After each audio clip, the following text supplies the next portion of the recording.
Welcome back bulletin کا آغاز کریں گے۔ وزیر اعظم شہباز شریف سے چینی سفیر جیانگ زیڈونگ نے ملاقات کی، جس میں علاقائی صورتحال سمیت باہمی دلچسپی کے امور پر تبادلہ خیال کیا۔ دو طرفہ تعلقات کو مضبوط بنانے کے عزم کا اعادہ۔ وزیر اعظم شہباز شریف سے چینی سفیر نے وزیر اعظم ہاؤس میں ملاقات کی۔ نائب وزیر اعظم وزیر خارجہ اسحاق ڈار، معاون خصوصی طارق فاطمی، سیکرٹری خارجہ موجود تھے۔ وزیر اعظم نے زراعت، صنعتی تعاون، بنیادی ڈھانچے کے منصوبوں کو ترجیحی قرار دیتے ہوئے سی پیک 2 کو آگے بڑھانے کے قومی عزم کا اعادہ کیا۔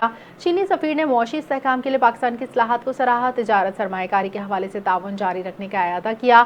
ملاقات میں سفارتی تعلقات کی 75ویں سالگرہ کے موقع پر اعلیٰ سطح رابطوں کو فروغ دیا۔ وزیر اعظم نے علاقائی کشیدگی میں کمی کے لیے پاکستان کی تعمیری کردار کو اجاگر کیا اور چینی قیادت کے ساتھ قریبی رابطے جاری رکھنے پر زور دیا۔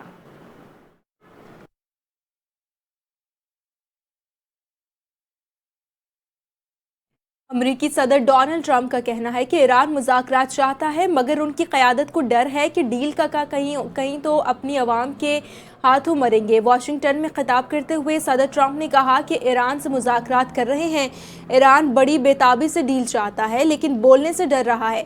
انہوں نے کہا کہ ایرانی قیادت ڈیل کا کہے گی تو اپنی عوام کے ہاتھوں مرے گی، انہیں ہمارے ہاتھوں مرنے کا بھی ڈر ہے۔ ٹرمپ نے کہا کہ دنیا میں 8 جنگیں رکوائیں، ایک اور جنگ بھی جیت رہے ہیں۔ امریکی صدر نے کہا کہ ایران کی بحریہ اور فضائیہ کو ختم کر دیا، مگر فیک نیوز کو دیکھیں تو لگتا ہے کہ ہم جنگ ہار رہے ہیں۔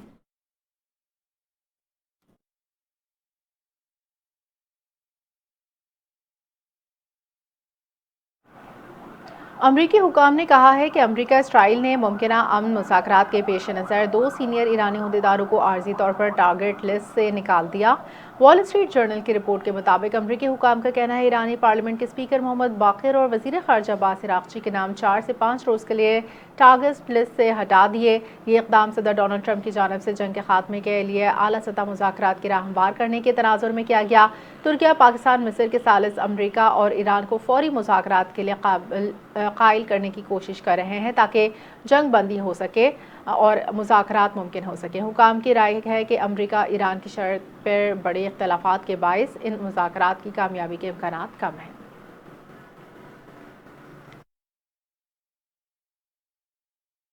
امریکہ ایران مذاکرات کی کوششوں کو دھچکا، ایران نے امریکہ کا مجوزہ منصوبہ مسترد کر دیا۔ ایران اس جنگ کو اپنی شرائط اور اپنے وقت پر ختم کرے گا۔ پریس ٹی وی کے مطابق ایرانی عہدیدار نے گفتگو کرتے ہوئے بتایا کہ ایران نے امریکی تجاویز کا جائزہ لیا اور انہیں غیر مناسب پایا۔ ٹرمپ کو جنگ کے خاتمے کا وقت تعین کرنے کی اجازت نہیں دے سکتے۔ علاقائی ثالث کے ذریعے پیغام دیا ہے کہ ہم اپنا دفاع جاری رکھیں گے۔ ان کا مزید کہنا تھا کہ جنگ کے خاتمے کی پہلی شرط حملوں اور قتل عام کا خاتمہ ہے۔ ایرانی شرائط پوری ہونے تک دفاعی آپریشنز جاری رہیں گے۔ ایران نے امریکی جنگ بندی کے تجاویز کو ضرورت سے بڑھ کر قرار دے دیا۔ ایرانی اسپیکر محمد باقر نے گفتگو کرتے ہوئے کہا کہ خطے میں امریکی افواج کے تعیناتی کا باریک بینی سے جائزہ لے رہے ہیں۔ جنرلز نے جو بگاڑ پیدا کیا ہے اسے سپاہی درست نہیں کر سکتے۔ امریکی فوجی نیتن یاہو کے قریب کا شکار ہوں گے۔ اپنی سرزمین کے دفاع کے ہمارے عزم کو آزمانے کی کوشش نہ کریں۔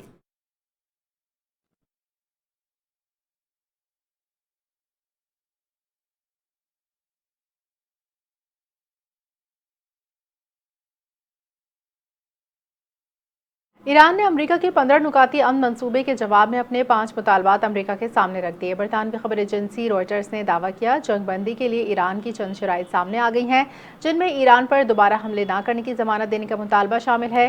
ایران نے شرائط عائد کی ہیں جنگ کے دوران ہونے والے نقصانات کا معاوضہ فراہم کیا جائے، آبنائے ہرمز پر مکمل کنٹرول کی اجازت دی جائے، ایران اپنے میزائل پروگرام کو محدود کرنے سے انکاری ہے، سیکیورٹی کی یقین دہانی کے بغیر جنگ نہیں رک سکتی۔